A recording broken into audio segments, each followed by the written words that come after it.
Hey guys, pulled out a real humdinger from my weird gun collection to talk about today. It's one of the weirdest of the weird, and it is the MBA Gyrojet. If you're not familiar with this gun, it's basically a 1960s rocket gun. That's right, these little things here are 12mm Gyrojet rockets. And they're the main reason that this gun was a complete and utter market failure. Failed at being a gun too, but it's almost legendary at this point for just having failed in so many ways. And, you know, I just eat that kind of stuff up, so I'm excited to do a review on it. I don't think there's really anything like that on YouTube yet, and there's definitely not much first-hand information on the internet about them. So, you know, I'm hoping that fellow weird gun enthusiasts might enjoy this video and enjoy hearing about it. And I'll tell you right off the bat, I haven't shot it yet, but please do subscribe to my channel because I'll be doing a shooting video here within the month or two. And I'm going to set up multiple HD cameras. I'm going to do some different ballistics tests. I've got over 20 rockets. So I'm going to put a few through this thing and just sort of see what it's like to actually shoot. So should be pretty cool to watch, so just be sure to subscribe and look for that in the coming months. So anyway, getting started with the review. I already mentioned it's a 1960s design. It was produced by MBA, which stood for Mainhart Beale Associates, which were the names of the two inventors of the thing. And there were a few different, at least as far as I can tell, there were a few different reasons for designing this. One of the primary ones is if you've ever shot, like a bottle rocket out of a Coke bottle, you'll notice that there's no recoil. And I think that was one of the primary design considerations with this thing for using these rockets, is that you could shoot multiple rockets with literally no recoil. There's no muzzle rise whatsoever. And there was a machine gun version of this, so I think one of the main things that they had in mind was that there be no felt recoil, because the rocket provides all of its own energy to go forward. There's no explosive impulse inside the gun, and so as far as I can tell, that was one of the main things they were thinking about. Another thing, which I'm not sure if it's true or not, it might be a little bit fantastical, but is that they were thinking about space battles. This was the 1960s, where we were enemies with the USSR and the space race and all of that. And I've read a couple different places that they were actually thinking that maybe these would end up in space and being shot at guys floating around the Earth, orbiting the Earth, or something like that. I'm not really sure if that's true or not, but that's just something else that I've read. Also, this is basically a form of caseless ammunition, so I guess there are a few different advantages with that. You can fire it and not leave any kind of casings behind. Theoretically, there might be a weight savings. The gun itself is definitely light because it's basically just a hollow tube. It's an oversized flare gun for the most part. So you do save some weight with that. These aren't light, of course, so hauling a bunch of these around would get heavy, but I think that's another sort of one of the reasons they tried to attempt this sort of design. Originally, the gun was in 13mm rocket caliber, I guess, but 1968, the Gun Control Act, it classified those as destructive devices because they were over 0.5 inches across. So they came up with the Mark II. That was the Mark I, was 13mm, and the Mark II and later variations were only 12mm, which was just under the 0.5 cutoff for being a destructive device, because if you're over 0.5 as a destructive device, you have to pay NFA taxes and stuff like that. So basically would have killed the market. Not that it helped much with this anyway, but so eventually they became 12mm rockets, and there are a few different variations. This one here is a pistol. Obviously there was a shorter barreled one available, I think was one of the first ones. Also there was a carbine and a rifle variation, and the rifle one looks pretty cool. It looks really space age, really angular. They're really rare though. They're even more rare than these, and they're pretty hard to find. So keep a lookout for one of those, but I don't think you're not going to see those too frequently. So anyway, what makes the gun really interesting, there's a few different things, but main thing about it is going to be the ammo. So I'm going to talk about that first and sort of give you an overview about those things, these little rockets. So what you're looking at here are a few different calibers that I've lined up next to each other so you can get a sense of the scale of these 12mm Gyrojet rockets.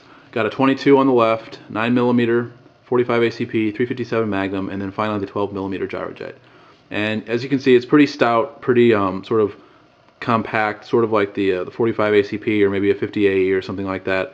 But what you'll notice is different is in a traditional caliber or a traditional cartridge, you have the brass casing and then the bullet projectile at the tip, and you strike the primer that ignites the gunpowder in here, which sends the projectile out the barrel, which in a big boom.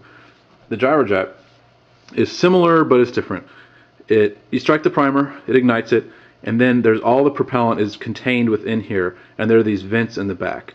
And there's no rifling in the barrel, so in order to stabilize these bullets as they're flying through space, these vents are angled very precisely, and they're supposed to make the bullet spin at just the right rate to keep it accurate and to keep it stabilized.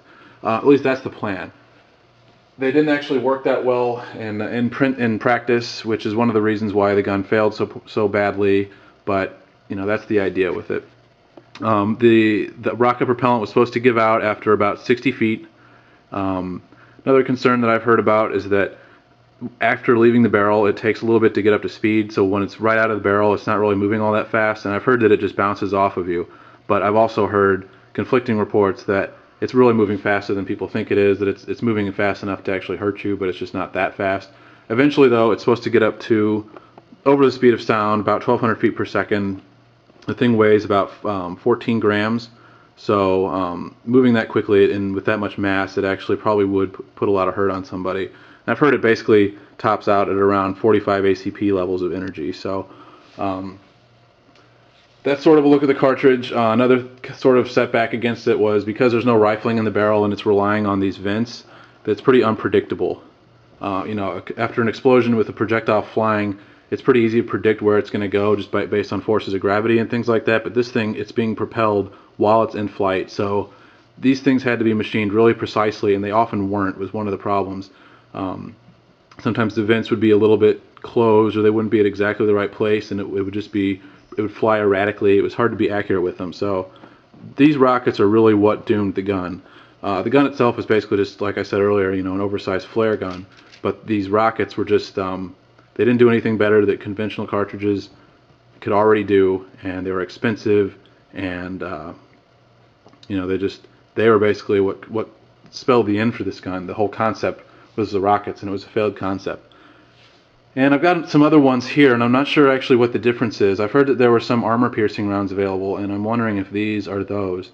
They sort of have a tip that's a little bit different, and for some reason I can actually shake it, and I don't know if you can hear that. There's something inside there that moves around. So never seen one like this though, and I'm not sure if I'm going to actually shoot these. They seem a little more rare or unique or something, so not sure what's going on with these. But so this is the standard Gyrojet 12mm cartridge, and yeah, it's pretty weird on its own. These are real tough to find. Each one of these is probably worth about $50, maybe more, on the market. So I was lucky enough to find a big collection of them all at once, and I got it for a good price because most people don't tend to want to buy tons of these things because they're not actually going to shoot them. It's usually cartridge collectors who just want one or two for their collection. So got a pretty good price for a whole bunch of them. But individually, I see these selling for $50 and $60 routinely. So they're pretty valuable, and they were expensive even back in the day, which is one of the reasons why another reason why the cartridge doomed the gun. They were hard to acquire even back then, and they've only gone up in value because obviously nobody's making them anymore. It's not something that you can easily reproduce. There was a lot of secret technology apparently with the vents design and everything. So these are real collector's items. The 13mm ones especially. The 12mm are a little bit easier to find, but so yeah, so that's a little bit of information about the cartridge. I'll move on and talk about the gun a little bit now. First thing I'll do is a size comparison with my usual Beretta 92, so you can kind of get an idea for how big it is. And it is pretty large, actually. It's actually pretty light though. It's about half the weight of the Beretta. It's about 17 ounces, and the reason that they can get away with making it so light is, like I said earlier, there's no explosive pressure to deal with. So the gun is basically just two pieces of lightweight stamped zinc alloy screwed together, and you can actually see the Phillips head screws, which also definitely contributes to a feeling of poor build quality. To me, it feels sort of like just a 1960s Chinese toy because it's so big, yet it's so light. Sort of rattles around in there because all the parts are just really lightweight, cheap stuff. But it doesn't really need to be heavy duty because there's no there aren't any explosions going on anywhere near you. Ideally, the gun just kind of the rocket shoots itself out. So because of that, pretty lightweight, 17 ounces. I'll show you some of the controls here, sort of how it works. Right back here you have a safety, which basically all that's doing is blocking the firing pin, which is inside here, and I'll show you that in a second. This is the hammer that gets cocked back, and this is a slide release here. It's a semi-auto action, so I'll pull the slide back. Let you see that. It can only be pulled back in safe, by the way. And there you can see kind of how the safety works too. That tab of metal in the back. I can't pull it down because the safety's on, or because the slide's open all the way. But you can see the firing pin is sort of hiding behind it. And what happens is, to shoot the gun, is you cock this forward. This is sort of like the hammer. Cock that forward. When you pull the trigger, it comes up, flies upwards, hits the Gyrojet cartridge, which goes backwards into the firing pin and then ignites. And as it's on its way out, it pushes this forward again, and it cocks it for the next round. And it doesn't need to, this thing isn't even spring loaded because it doesn't need to eject a spent casing, because the rocket itself is the casing. So that's pretty cool too. So let's see. Controls are kind of weird on this thing. So I can push this back. Like I said, it's not spring loaded at all. Put that back, and there it is, ready to go. You can, let's see if you can see inside. You can see that tab coming up and down, exposing the firing pin, the fixed firing pin in the back. So this is the magazine here. I'll just go ahead and show you that too.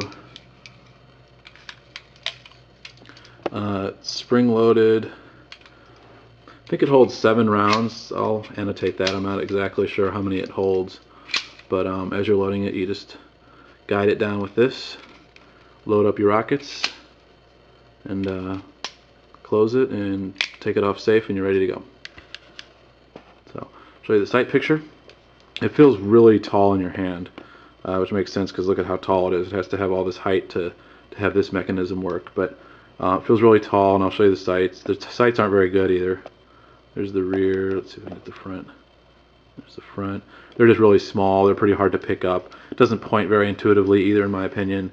The grip is kind of comfortable. It's a little strange looking. It works all right. I've definitely felt more comfortable guns, but it's not too bad.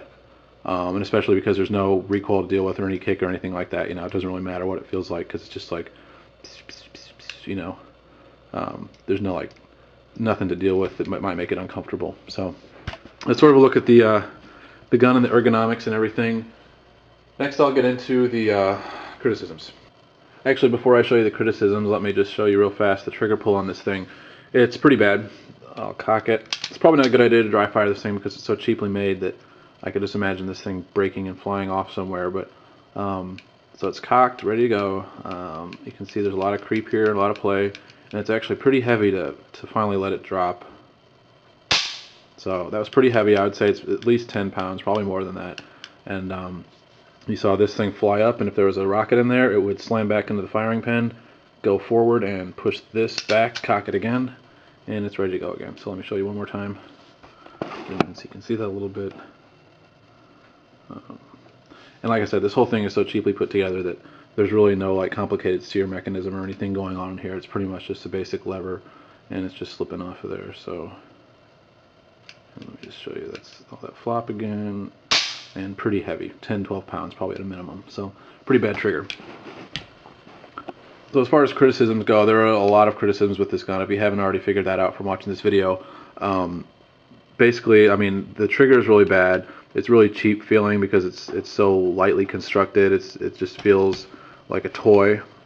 Those are some main criticisms, but really what doomed this thing from the beginning, and I've mentioned it and talked about it, is the ammo. It's supposed to be just completely inaccurate, really inconsistent.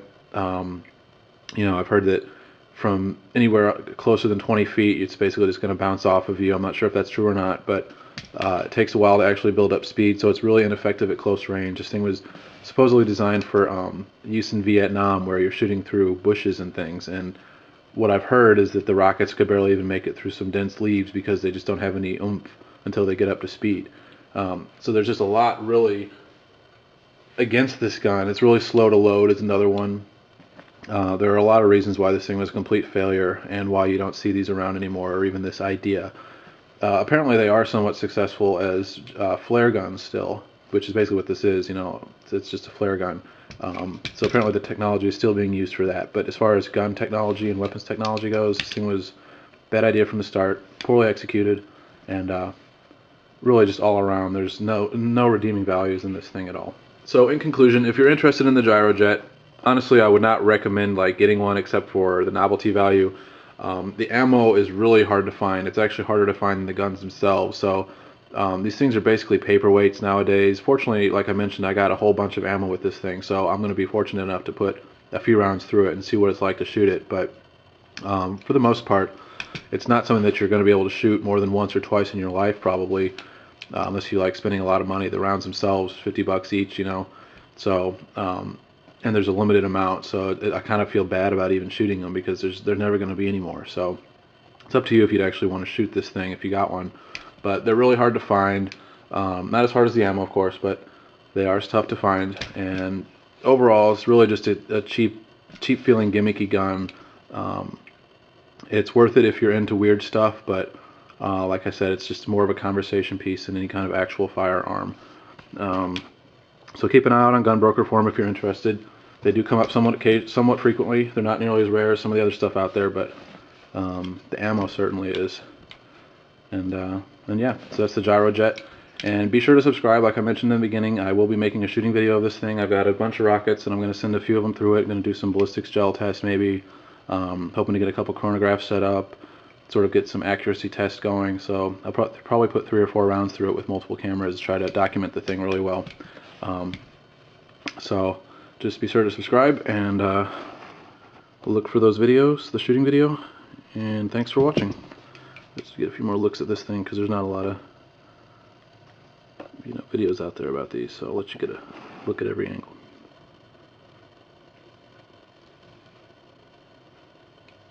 So it's the Gyrojet pistol by MBA.